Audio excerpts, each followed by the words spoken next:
When we return, the organizer is in so you can get rid of your junk and mail once and for all.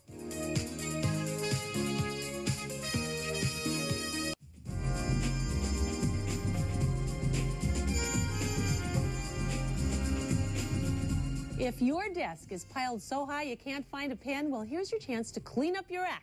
Joining us tonight is Abbott, the Organizer Extraordinaire, with some very helpful tips to melt down your paper piles. Hi. Hi, welcome thanks for back. having me. Sure. You know, people don't realize how much time they spend looking at these piles and then having to sit down and do something about them. What do you estimate? Not my estimation. The New York Times research reports that the average executive in this country spends 6 weeks a year just shuffling through their paper piles. And the bad news is I'm not an executive. I don't have somebody to delegate to. I have to do it all. So I presume most people are that. 6 weeks is a lot of time. And there are really easy ways that you can organize so that you don't have to go through this. Okay, for the new year, what's the first thing I should do? Very first thing you should do is get an archive box like this. It actually will take hanging file folders that are letter sized this way or legal sized the song way. Okay. And start separating out your 1998 records that you're going to have to need for your taxes.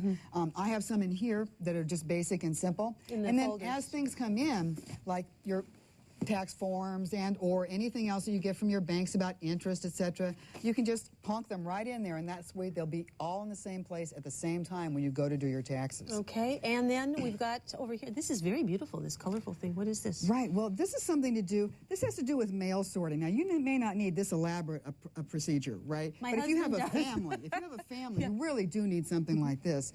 But if you have a simpler life, you can just use something like an accordion style and have your mail sorting in here. Yeah, and they've gotten really pretty. And they're very easy, right? And they're much more convenient to because handle. Orange means something. Absolutely. Let's go through some of the problem areas people get overwhelmed by one. I mean, I think piles, as we were saying, is the worst. What do you recommend for people just to start, sifting through? The secret to victory over the piles is you have to get paper vertical. Right, and that's what these are all about in different ways. Now, for instance, if you have catalogs and magazines coming in, you can use these kind of magazine sorters, right? And just either mark them in a general kind of category or keep them by subscription if you have one magazine that you want all of them in. And things put them like on that. a shelf. Right, put them in a nice row on a shelf, right? And they're always available to read, etc. And then in terms of incoming mail, one of the things you want to do, again, is to get something that will help you organize it. And this is something that's very handy. These are accordion files. And everyone picks a red one for the bills to pay, right? Yeah. But then, for instance, everybody has bills to pay. You probably have financial statements, right? That's a nice green one because we're hoping you're all doing the black, right? Yeah.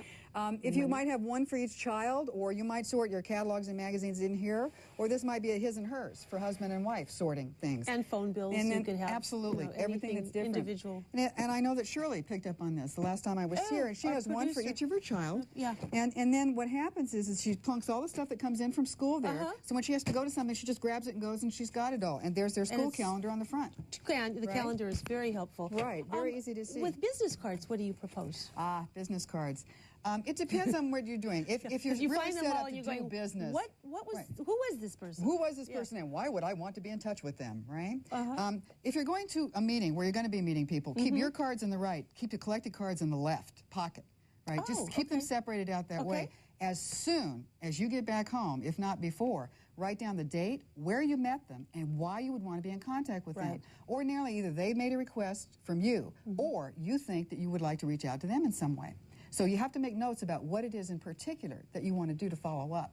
Okay, any hints for me personally? I have a lot of trouble, just a couple of tips when I'm looking at all these things. I don't know which to sort out, which to save, and I spend more time thinking about that than actually doing it. Let me give you a little cheerleading note here, okay? 80% of material that's filed is never referred to again. Okay. After a year's period of time, that period goes up to over 90% of material is never referred to again. Okay. So you're pretty safe in letting things go now, not legal or financial things like bank records. Okay, right? and when cleaning off your desk, some really good tips here on the monitor for sure. Again, absolutely. the vertical files. And the question, get this information if you can get this information elsewhere, let it go. Because believe me, if you do need it, you can always access it again. Okay, right? great. If it's an only copy, if it's an original signature, like some letter that you want to keep or something like that, those are the good ones. Okay, thanks. Right? Good suggestions, You're very as welcome. always, and I'm going to go home and buy Keep some it of up, these products. keep it up. Okay, if you would like more information, you can also call Eve at the Organizer Extraordinaire, 510-528-4950. And you can also get a copy of her Time is Not Money booklet. Wonderful tips. And the price of this is $9.95. $9.95. You can call up and order one, or she'll make sure you get the information out of it that you need.